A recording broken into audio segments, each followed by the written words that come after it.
Masih itu yang sepatunya kelepas kan, itu yang tantangan banget, menyusahin tangan karena kiri aja yang kelepas kan, jadi itu challenge banget buat aku. Lily keren banget ya, walaupun sepatunya lepas, dapat melanjutkan tugasnya, dapat terus melangkah sampai titik akhir.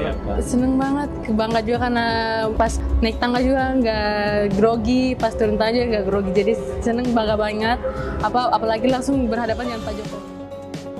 Lili Indiani Suparman Wenda bersyukur bisa menyelesaikan tugasnya sebagai paskibraka nasional meskipun sepatunya terlepas.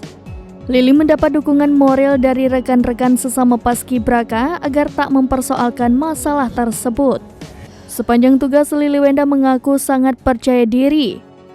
Sebelumnya, ada insiden tak terduga yang terjadi saat momen upacara Hari Ulang Tahun ke-78 Republik Indonesia di Istana Merdeka Jakarta pada Kamis 17 Agustus 2023. Paskibraka Lili Wenda sempat mengalami insiden sepatu copot saat bertugas membawa baki.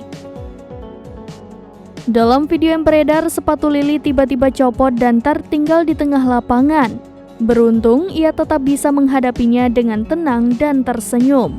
Perwakilan paskibraka asal Papua Pegunungan itu tetap berada dalam formasi barisan saat sedang baris berbaris, meski memakai satu sepatu di sebelah kanan.